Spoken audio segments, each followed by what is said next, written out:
This is the new design for living, where we are reimagining in real time how we live, how we love, how we treat each other. The new design model. Amen. Because the old one is on its way out. Tell it, sister. That car is heading off the cliff. Come on. That train is getting off the tracks. Give me some. That's right. Are you picking up what I'm laying down? I am. Give me a holla holla. Hallelujah. Oh, my goodness. My name is Camille Conte, and yes, that familiar voice in the studio is the one and only Duke Russell. Now, Duke doesn't always like this, but it's important to set up my guest. If you don't know Duke, first and foremost, Duke is an extraordinary artist. I mean, when they created Duke, they just added some extra stardust to this guy's creativity because he is an artist beyond anything I personally have ever seen. We love Duke's work in Alaska, but he is bad. He's nationwide. He's worldwide. People across the globe have your work on their walls, and that's just a lovely thing. I mean, in a way, artists are historians. I was recently looking at your Fourth Avenue Theater painting, and it's just wonderful to have you capture the city and the state like you do. Recently, we found out that Duke has been nominated by a national organization with this Alaska chapter, Alaska what is it? Philanthropic. Yeah, well, philanthropy. Thank you. Philanthropy, sorry. Jesus. It's a rough Monday so far. But no, it's really important. You're getting this beautiful recognition on November 14th at the Denina Center. Duke, it's great to have you back. Thank you. Yes, thank you, Camille, for inviting me. We were talking the other day about the Anchorage Coalition to End Homelessness event entitled Project Homeless Connect, which happened on the 23rd. They are an independent nonprofit here in the community. I think they get funding from the city, but they are the go-to as it relates to publicly noted efforts to work with and hopefully, as they say in their title, end homelessness. And I wanted to bring Duke on the show today because he was at that event, and I want to talk about his experience of what he saw. And I also want to get into this topic more thoroughly with the question, can we really end homelessness? And we're going to get into that in just a bit. So, Duke, share with us what that experience was for you on Tuesday. Well, thanks, Camille. I was hired to draw the goings-on and people getting their haircuts and trying on boots, and they had winter gear. And I just walked around the facility to all these various stations and drew people, and we thought it would be a better idea to do drawings of the situation rather than taking photographs. It's always kind of a slightly sensitive thing to do. It's a little intrusive. Even though, there was TV there and stuff. Can I ask you an artist question? Yes. When you're drawing something that is moving in real time, how do you still the picture in your mind? Right. Well, most of the time I do have a still subject. They're not totally still. Like somebody getting their haircuts relatively still. The hairdresser is, and then so I'll usually start with a head. And once the head is in place, or once I look at the distance between heads, then everything kind of follows from there. And you don't want to commit right away to any strong detail. So as a sculptor kind of takes away the clay, you build these blocky shapes and then kind of refine them from there. Was this the first time you did this type of drawing with this group of individuals? Not really. I've drawn with folks from at Sullivan Arena. We did a little kind of sketch and listen to music and stuff, and then I would draw some people sketching and things. I'm a big sketcher in terms of I go to Monday Night Jazz, and because there is another situation where they're not totally still, but they're still enough to where you can capture them. And believe me, after doing it for a couple of years, it has really honed my skill and, the speed. Of course, I ran a life drawing group for about 10 years, in the early 2000s. And that is a slow road, believe me. If you're not very good at it, some people are just kind of smart and can pick it up faster. my progress really as an artist has always been pretty slow. Okay. And I kind of repeat the same mistakes a lot. But anyway, I think I nailed it. And for the last couple of years, it's been really great. Traveled in Thailand and did a lot of sit and squat and draw. Papa squat is what I call it. And, I love that. I love that. And, it's really random. The subject kind of calls itself to you, and you just observe what you see, and you just start breaking things apart. I think it's almost like listening with your eyes. Yes, I would agree. That's a great way to say it. So you were in that role on Tuesday for this homeless from event. 10 to 4. Okay. And they said 800, but I think there was at least 1,000 people. And so it was well attended. Many faces I was unfamiliar with, but I tell you, it was a large part of the population. Were there families there as well? There weren't as many children there as you might think, but there were some. And what were some of the services that you watched?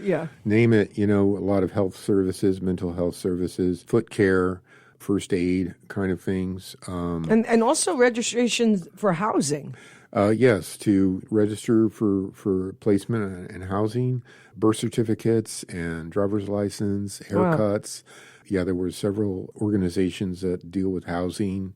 And, of course, when you entered, you signed into the ACH. They have a database of people, and they try to track the numbers through this database. And it's pretty extensive in terms of the various maladies these individuals may have, and tracking, whether they're getting worse or better. Okay. And, it's hard to sort of maintain track on someone if they're don't have an address. Right. And so that has been helpful in a lot of respects. So that's a big part of their mission. Was it hard for you to be the artist versus the one perhaps serving soup and food? Because I know part of why they were there was to also be fed. Yeah, I was a little frustrated with that because I felt like my team, even though our numbers reached maybe 300 or 350 for our team, so that's probably 15 gallons of soup. And anyway, the scale, so that would have been like 3 times what we usually do. And it would have been a bit of a challenge, but I would have done it much differently. I would have fed the people at the very beginning and just let everybody come in and just sit down all at once and feed everybody. Mm-hmm. And even though the eating area may not have quite accommodated everyone, even in a banquet line where things move pretty fast, by the time the place would fill up, the first ones would probably be leaving, and there would be revolving door. Revolving. Do you think they were blown away by how many people were actually there? I think so. I think that they expected a lot, and I think it was probably more than last time. I don't know for sure about that. I have not been to one before, but I think there's been 3 or 4 of these. And they happen once a year, I believe, and I think it could easily be done once a month. Once a month. Yeah. Especially during, not especially during the winter. I mean, once a month would be more in tune with the idea of being a coalition to end homelessness, right? Like there's something about the repetition and the consistency. Yeah, because, it's kind of like when a lot of the charity organizations provide Thanksgiving dinner, it's a lot like that because, everybody comes out of the woodwork at Thanksgiving to do this turkey thing. Right. And it's really a fantasy because, and then everybody disappears the day after. And so it's an over service, and that service would be much better spent if it was spread across a certain amount of time. But we're trying to always, like with Christmas or Thanksgiving, we're trying to fulfill this Norman Rockwell fantasy, and they're not really thinking about the practicals.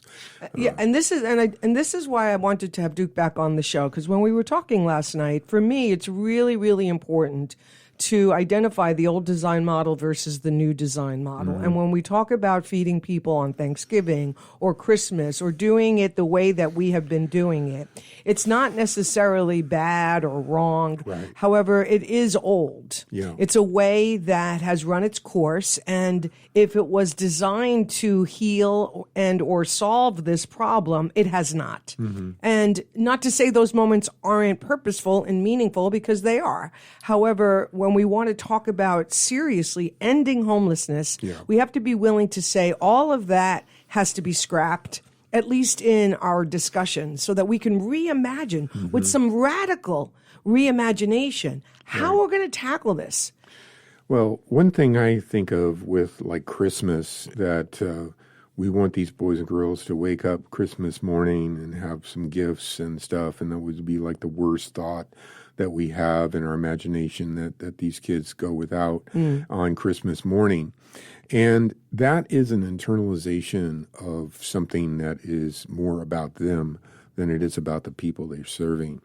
And a lot of times doing good is like that, where it's like it's so much more about what you're doing for this person rather than how this person is receiving what you're giving them. And so if you remove yourself from that equation and put the person forward in the equation, then things change. And I think that's one way that we can rethink this, is remove yourself from whether you're doing good or doing bad or enabling or whatever, because that's another thing that kind of comes up. It's kind of like, well, you're just perpetuating the situation by, stepping forward and doing this, and these things of like, we're only responsible for our own families and that kind of thing. And it's a way of thinking. Yes. And it's like old tapes where it is true where, if you have a family, you have an obligation to your family.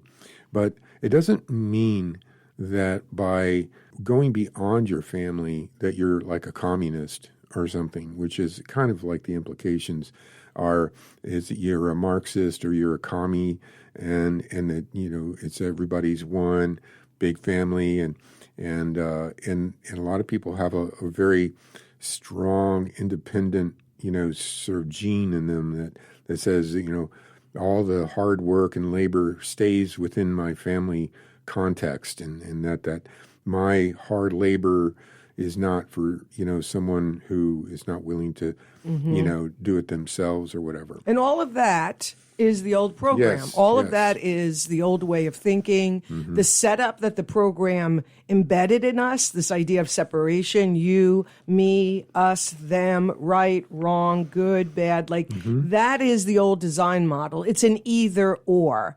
And what Duke and I are hoping to do today is to stretch the canvas of our thinking. And if you're feeling uncomfortable, that's a good sign, because it means that we're stretching our thinking beyond our comfort zone to really try to see things from a different perspective, because that might bring about a different or fresh solution to this complex problem. 907-222-1061 is the phone number here if you'd like to jump in. Camille, could yes. I just do like a very superfluous little bird walk for a second? Absolutely. Okay.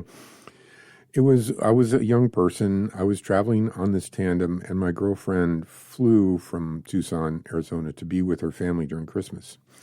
And I was a bit butthurt over the whole thing because, here I was with this tandem with nobody on the back, and she went off to do this traditional Christmas in St. Louis or whatever.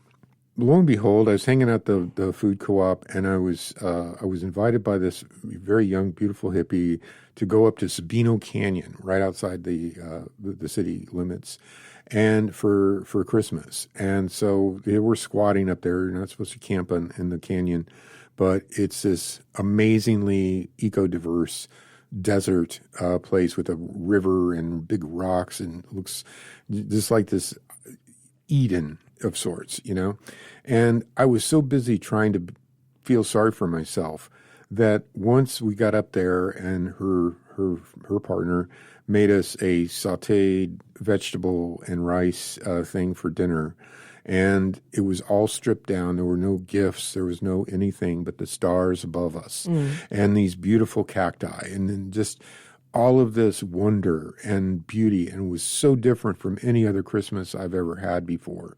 But it was nothing, there wasn't any Santa Claus. There was absolutely the antithesis of it. And it changed my whole perspective, about what is good, what is ideal. And I think that we can take it back to us here at, it doesn't always have to be this kind of holiday card sort of image of Christmas for it to be good. And, warm socks are great when you don't have any. Dry socks or, just a change of clothing, that kind of thing. When you have nothing, those kinds of things are the most important. And again, we have to step outside of our own imagination and really look at the situation, observe it, and then respond to that. Let's do that. What would it take for someone who's in the old design model and feels good about volunteering for the holidays to help those less fortunate? What change would that person have to go through to be more aligned with what you and I are talking about today? Because it is an internal process. It's a good question. I honestly don't know. I mean, because these influences are pretty strong. They look like a wall. They feel like a wall, and it's like they don't find the door. They can't see the door. They can't break through the wall, and they're kind of decided, and it's hard to change. I'm not saying it's impossible, but I think the first step would be maybe, volunteer at an organization to where you're not lone wolfing it. I think a lot of people have trepidations with unsheltered folks, but my experience is completely, I don't see any kind of threat. They're very passive and very nice, generally speaking. Yes, you can find one or two that are beyond their cups and are talking aggressively or insanely or whatever. But for the most part, everybody is very kind, especially if you're extending a hand, giving them water, giving them something simple. Everybody is willing to sort of receive a bottle of water or a hat or a glove or anything like that. And if you feel unsafe or whatever, go with a few people. And I wouldn't necessarily suggest going into camps. It's kind of like going into somebody's house or something. But there are different places around town where you could stop and share something. It doesn't have to be big, and you're not feeding everybody or you're not clothing everyone. But I think collectively, if we just all kind of went out there and did that more casually, there would be more people covered and, new socks or what have you. Because I feel like it's important to take this and break it down into appropriate pieces, because homelessness is a very, very complex issue. And I've said before on this show and in conversations that I would love to get CHAR, the people who are overseeing the alcohol in our community. I would like to get liquor store owners at the conversation. I would like to get the administration at the table. I would like to see some sort of legislation around for landlords and how frequently and how much they can raise rents. We need something about Airbnbs because it's feeding people. It's mental health issues. But ultimately, somebody's got to have a place to lay their head down. Right. Well, okay, we got three players. We got a bank, we got a builder, and we got a real estate agent. Okay? And all three of these people would rather have a $400,000 or $500,000 project to sell or build or loan money for than a $60,000 project. So we got to get some cool people who might have some money, who may not, it's not like giving that money away. It's just that you may not make money on it. There's a lot of people who are in business. And, of course, these RFPs, these requests for proposals, you have to get your margin in. And even the utilities organizations, they definitely don't do nice guy stuff, So, like the housing thing that the municipality just kind of put together for like $1 million. It's like 25 units. They're about 100 square feet each. And it pencils in at about $700 a square foot. Okay. That's like $70,000 for an oversized shack. And people are like an outrage. But a lot of that price is all the underground stuff, the sewer, the water, all of those kinds of things add up to quite a deal. Sure. And so, where a lot of these expenses are, I think there are ways in which we could find good guy deals or find existing homes, existing housing, and refurbish it. Because I think really, at the end of the day, that's probably going to be the cheapest way that you could revitalize places for people to be. And like, think of Henry House. It's an old apartment building. It works. It's not great. I've been there a bunch, and I haven't been there as much since Henning took it over. But they're just little rooms. They keep it really clean. It's not fancy, and I think it works for a lot of people. And let's face it, man, if you've been outside or if you from the bush and you come into a very nice sheetrocked, studio apartment, it doesn't feel like home. It's too fancy, and I'm not saying that people wouldn't like nice things, but it's not in the context of what you're used to. And I think that we're a creature of habit. And so we have to kind of match that as well. Even the people that don't even want an apartment, we could facilitate a place that is kind of more of a frontier's land, if you will. It could, like yurts or something like that are warm, but they emulate more of homestead life, where it's not a city living kind of situation. It's not really a camp either, And I think there's a lot of possibilities there because people are used to being outside and they're used to surviving. It's just the way that they have to do it now is pretty makeshift. Yeah, I have to be honest because this happens to me a lot when I'm doing this. Is like I hear the other narrative in my head. I hear the pushback that says, "Are you kidding me? Like you're going to go all out and do that kind of a thing? They should be glad that they just have some place to lay their head out now. Now you want to put them out." And I think that's why it's so important to have these kinds of conversations where everybody's narrative can land safely without judgment, because we're trying to work through all the stuck energy that we have about this topic so that we can find that third, fourth, and fifth way that may be the way that helps us take some steps forward. I'm talking with Duke Russell today. We're talking about homelessness in our city. This is a crisis. It's unprecedented in my 30 years living here to see so many people, not just homeless, but we clearly have a drug and alcohol addiction issue right here in Spenard. It's heartbreaking to see the mental health struggles that people are having literally in the streets. Yeah. So if you are passionate about this issue, if you're dealing with it in your own residence, in your own neighborhood, the phone lines are open, 907-222-1061. Love to hear from you today. Who are some of the other, so let me say this. So I mentioned CHAR, I mentioned, legislation around landlords and raising rent and how many Airbnbs we can have. Do you see any of that as prongs in the wheel of this problem? I think anybody that has a pony in that race is going to be reluctant in giving up any of their turf. And it's going to be a bit of a struggle as far as my experience goes, because I've met some very cool rich people, but for the most part, I don't really see.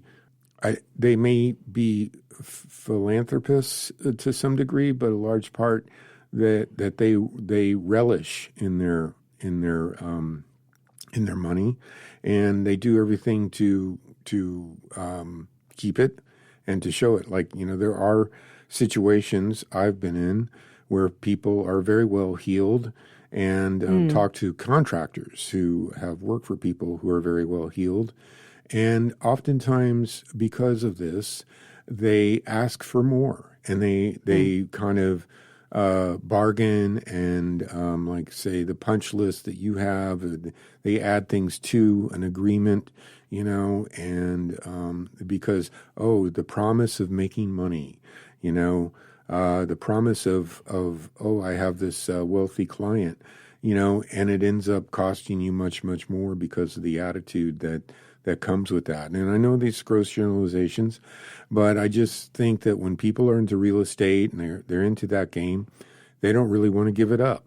And it's clear that I could back this up just by the fact that rent is continually going up, and prices are market prices. They're not like what it really costs. I don't know exactly what the overhead is. I do know that insurance goes up, utilities go up. Gas is more expensive. You have renters who destroy the property. You have people who don't pay. There's a whole litany of different things. I think that it's a direction, but what I like to look at, because it's so frustrating to look at that stuff, is I look over in this other direction where there's kind of like this clear area of like nobody's doing this, and do that, because I don't have to ask anybody's permission, and getting back to the whole sort of campers, there are folks who kind of want to live more country and more kind of in a rural setting, like, there's farmland out by KGB Road, and there's little settlements. There is one farm for recovering alcoholics that has been going on for some time. I forget the name of it, but here in Anchorage, in Palmer, in the Valley. In the Valley, okay. And there was a couple of folks who had stopped drinking and started this thing for recovery. I was talking to Jim about this. Jim Sellers from Aquila House, and Aquila House is a great organization. They've gotten people up and into their trades and stuff. Once they're in recovery for a few years, and they step into maybe helping in with a trade of carpentry, or electrics and stuff. So there are pathways into this. It's a slow. If you've been hard drinker for 10 or more years, it's going to take a few years for you to get out of that path. Even if you've stopped. I stopped drinking probably 6-7 years ago, and things just keep getting more clear for me. And it's not this like, oh, you stop drinking and then bing bing, automatically things change for you. There's a lot of dealing with stuff. There's a lot of reconciliation. So it's complicated. One thing Jim said that was very interesting, and it's kind of encouraging, but it's also the reality of this. It's like he's been doing this for 30 years, and out of 30 years, he knows of 20 people that have actually turned their life around, really turned their life around. And they're leading organizations, they're doing things. But everybody else, they may have stayed sober, but, it's very limited as to the degree of success, that they have in their life. So I'm a big fan of infrastructure. Yeah. I think that one of the responsibilities we have in the new design model is to first and foremost see ourselves as the architects. Right? We're taking back that power. We're taking back that authority. We're waking up to our inherent creative ability to design our lives, our relationships, our community, etc. And I think that's one of the things that I personally am trying to establish for myself in this topic. And I totally understand what you said earlier about turning away from that because it's frustrating and that's where everything gets clogged, and just looking at the open space that has your name on it, and you fill up your scooter and you go out and you feed people and you come back and it's done. Like that's one of the spokes in the wheel. But we also have to have one, like I think about the recidivism topic. When I worked at KMBA Radio and I learned about that, I was completely ignorant too. I didn't know anything beyond somebody gets out of jail. I never thought about what they have or don't have to deal with. I didn't think about whether or not my city is providing that kind of infrastructure until I allowed myself to listen and get educated and have my thoughts changed about something I didn't know about. And the truth of the matter was, at least at the time, I understood why people go back into jail. Yeah. Because there is a known infrastructure versus coming out and being mostly on your own outside of a few handful of organizations that might be able to help you. But that's the whole point of this topic of homelessness. Well, what's the infrastructure? Yeah, punishment doesn't work as far as I'm concerned. If you want to, if you train, and I'm not, it is a comparison, but if you train your dog and every time the dog, does something you don't want it to do, you put it in jail, and then you let it out again, you're no closer to training that dog to do what you want than you were before. And this is proven again, somebody might have 39 misdemeanors and spend 90 days in jail each time, but once they come out, they haven't really been in therapy. They haven't really done the work, and they're just sitting there idle. And then they go right back to the same crew and get into trouble again, and back into jail they go. Now, whether they want that sort of security of a place to sleep, and jail really is demeaning. It's claustrophobic. Oh, for sure. There's you get the meals and stuff, but I think a lot of people would rather be dead in so many different ways than kind of be under that lock and key. And that's a large part of why people live outside too, because they are claustrophobic. And even inside an apartment and the lock is on the inside, it still feels like the same thing to them, and so that's another point of view that people don't get. If you haven't really had a home that you consider safe, and it's not necessarily your safe place in your mind, it's never symbolized safety for you. So with these nuances that you're pointing out, do you believe that homelessness can be solved? No, it's really no, it is absolutely the condition of the game. The game is played in a very insidious way because we hand down our karma to the next generation. So it only exacerbates, and there are people that can recover and people that can break the cycle, but it takes so much work and there's so many failures in that process that it only will grow larger. And especially in today's narcissistic culture, it will only get worse because people refuse to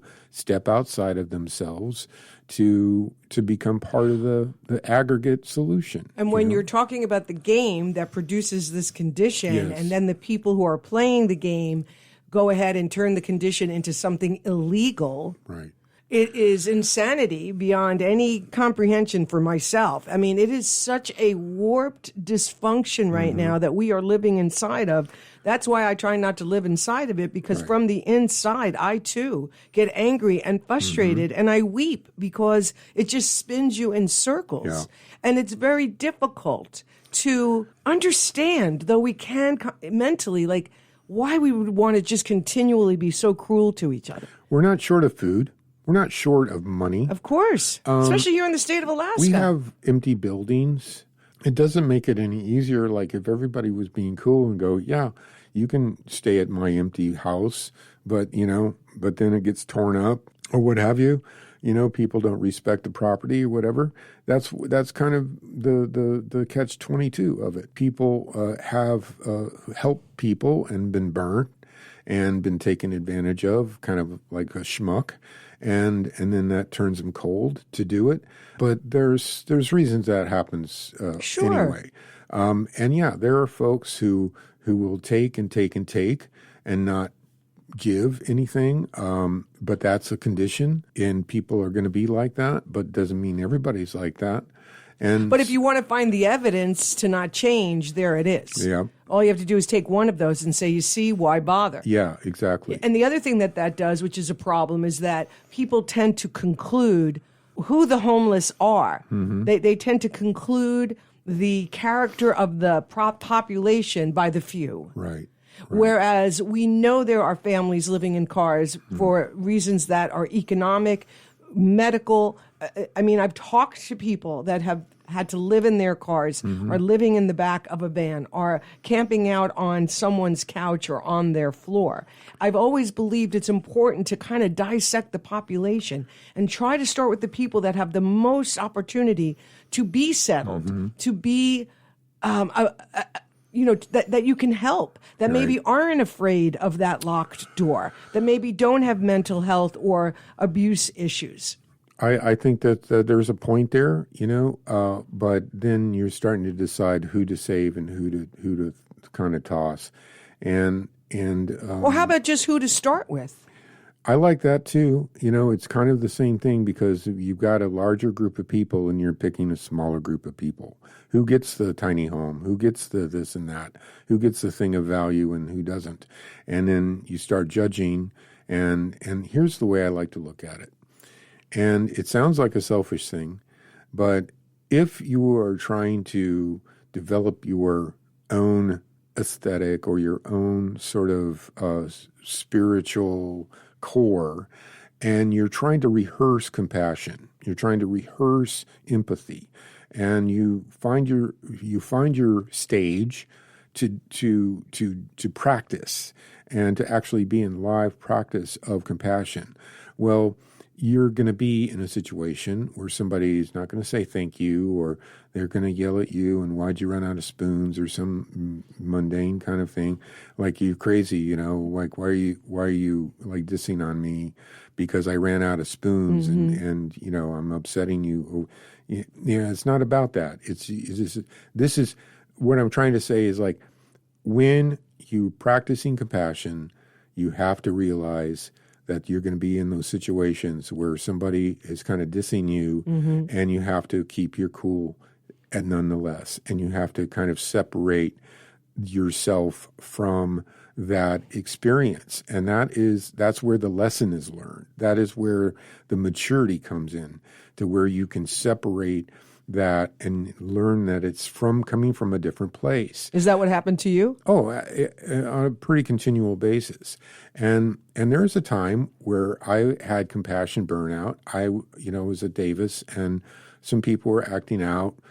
Somebody sort of kicked the dog out of the way. It didn't hurt the dog, but then somebody came out of an RV and punched him in the face, and then it just like I'm out, and it just like it just grew really frustrating. Or people wanting more, like here's some cookies from Fire Island, people grabbing 5 of them, and they're big cookies, and then you're having to play mother, and say just take one, leave somebody one, and it's a very difficult thing to it's a heartbreaking thing, and I don't want to admonish anyone. I just want everybody to be like adults and understand that their needs are just like everybody else's needs. And why are you taking all this stuff, and why would you take the last bunch of something when you could just take one?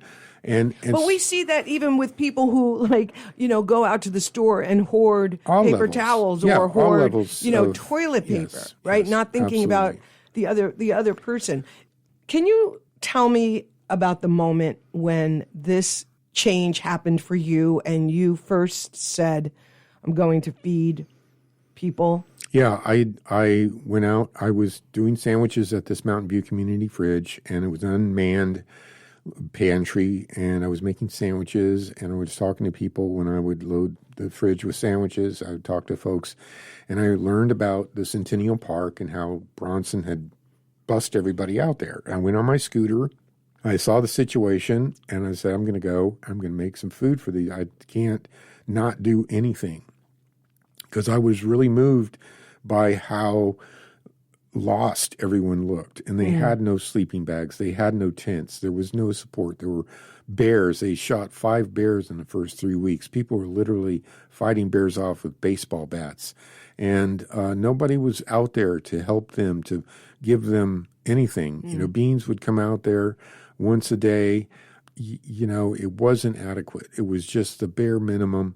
And it wasn't a human response, because if it was a human response, like say when there was an earthquake, then all of a sudden Bronson would have to have showers, trailers, and all of this infrastructure that he didn't want to spend money on.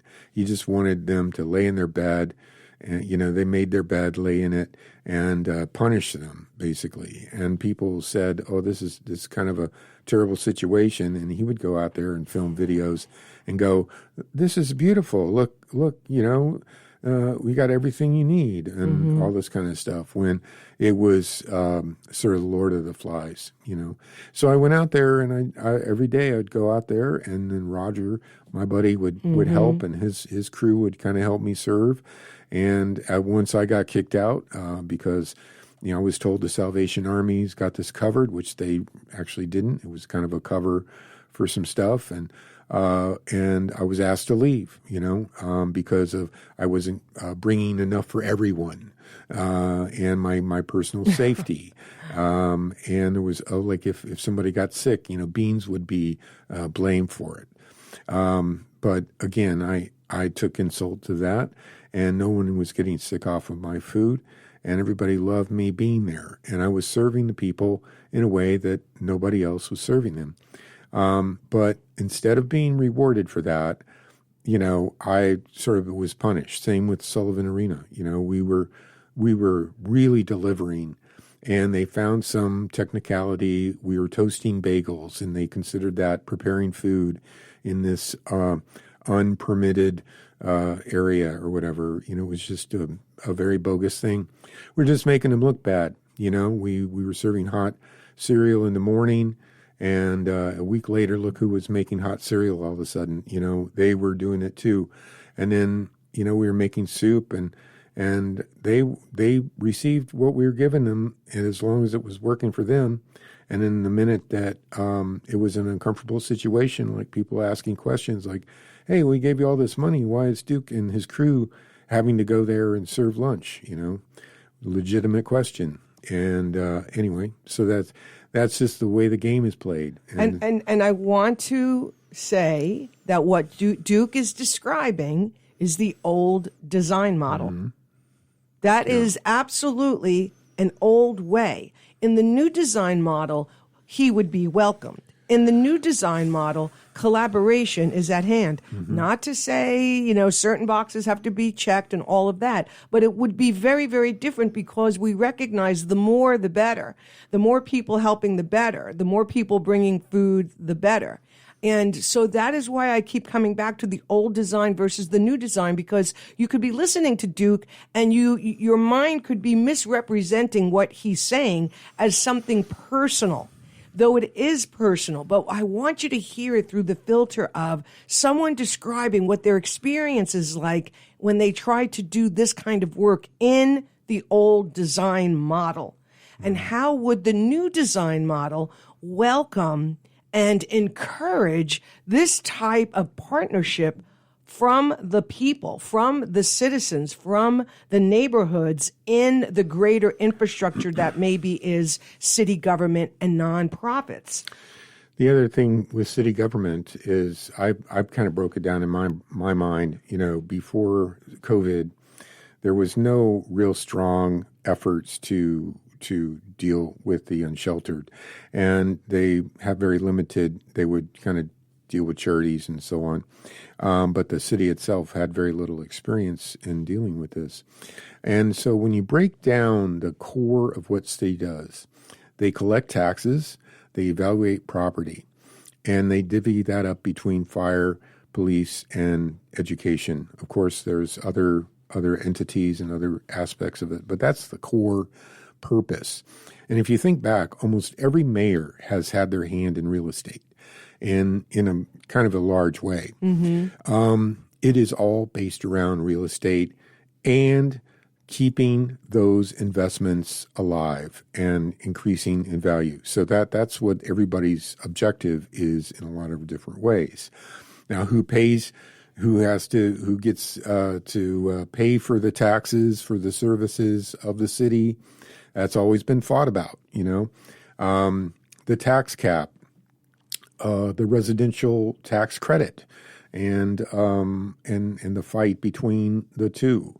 That the corporations or the businesses feel unfairly singled out, that all of our revenue comes from property tax rather than a sales tax, which is a very regressive tax. And of course, we've tried to, squeak that in. Oh, here's 1%. It's going to go to all these great bells and whistles, but really, just like when we got a big tobacco settlement, it didn't go to tobacco education, and just like with the tax on the alcohol, that doesn't always go directly to what it was intended for. The Chamber of Commerce, the bed tax, they get a third of like millions of dollars. And, who's to say that couldn't be shared? But they're very adamant about anybody trying to, like Mark Butler tried to do a Chamber of Commerce of Spenard. And it's like, no way are you going to get any of our funding, and it's like you got your own little thing going. And so everybody's super protective of their little piece of the pie. And that's what I've learned about, nonprofits and people that get money from the city. And it's a whole kind of dog and pony show. It doesn't mean that nothing's getting done. It just means that there's, like you say, this old model. We're just used to doing things like this. And the city, when people blame the mayor or the assembly for this homelessness problem, it's ridiculous, because when in history has any administration been successful at handling this situation? Now in Kenai, if you're just kicking about, you're a vagrant and you're going to jail. That's how they do it down there. So that's essentially in code what people are saying. Like if there was a conservative assembly and a conservative mayor, we would not tolerate any of this, and you'd basically be remanded to jail. And that's, that no tolerance. Okay. That does not fix anything. And then plus it's relatively expensive. But here's the thing. For them, it does. Yeah, well, out of sight, out of mind. And this is why conversations are super important, because in their mind, that is a fix for their belief system, their value system, and how they see the problem. Remember what the mayor wanted to do with the big tent on Tudor. Exactly. And that tent would hold like 150 people, but he literally wanted 1,000 people to go inside that tent, because he would just round them up. He would just take everybody and just scoop them up and send them off to this tent and then fix problem, And that is why in the new design model, it has got to include a shift in consciousness. Yeah. There has got to be some sort of personal awakening like you've had and I've had and others are having, where you go, oh my gosh, hold on a second. We all come from the same stuff. Mm-hmm.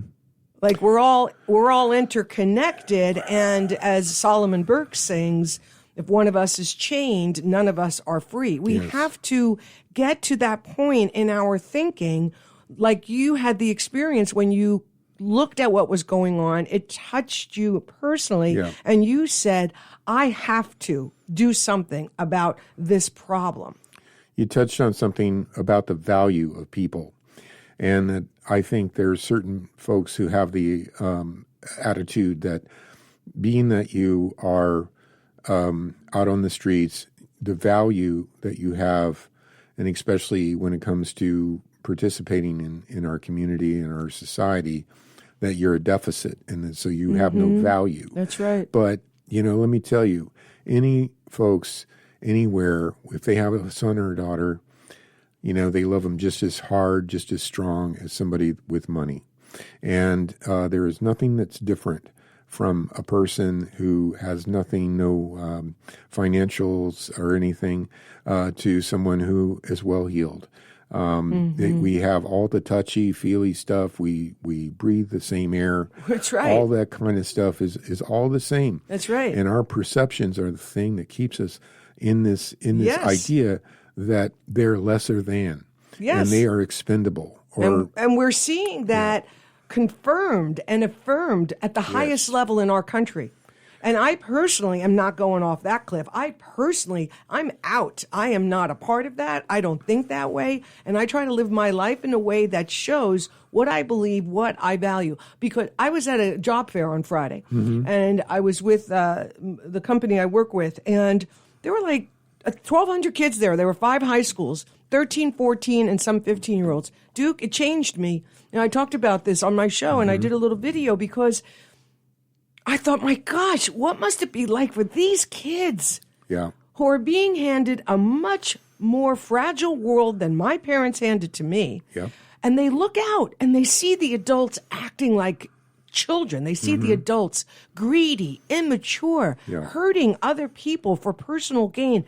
I just was like, wow. I just thought, okay, I want to stay focused on the kids. I want to do whatever I can to be available to young people to help them. Some of them, you could tell, had no hope, but enough of them did. And it really was beautiful to see them come up to the table and think about their life, think about their first job. Like just one kid said, yeah, I got a job at Cars, and they didn't even tell me what to do. They just put the vest on me, and I had no training. Yeah. We have a responsibility as adults, not just to grow up, not just to stop being so self-centered and selfish once all of our needs are met, but to realize this moment right now, whether you feed somebody or reach out to a young person or an old person, those gestures right now to me are super important. Yeah. Well, it's like a copy of a copy of a copy, like 20, 30 years ago. I used to work in grocery stores for quite some time.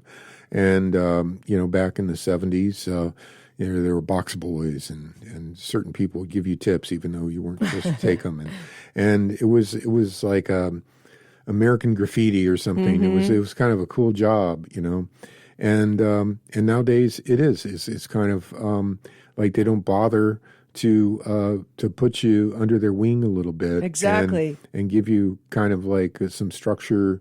And just like our radio station, we lack leadership, and we're doing a support group on Wednesdays at the Writer's Block at 4:00.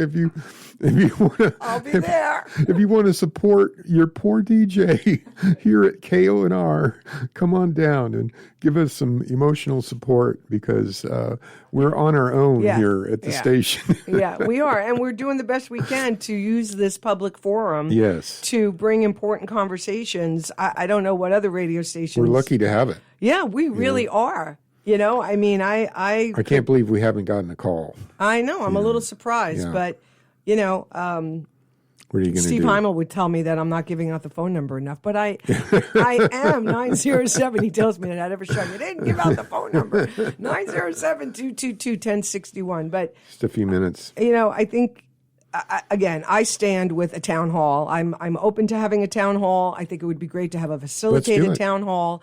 I think it would be important to invite some of these people to be willing to have tough conversations, to be willing to disagree respectfully, and maybe not even have answers or solutions, but just start the process of listening to each other so we can figure out, okay, what's the next conversation we're going to have? I know it's a luxury to have the conversations because I'm not homeless, but at the same time, we got to do something different. I mean, insanity is doing it over and over again and expecting a different outcome. Right. And we know, based on 1,200 people coming down to the Egan Center on Tuesday, that's not working. I mean, what's going to happen when the snow comes? They're going to open up the Alex Hotel over here?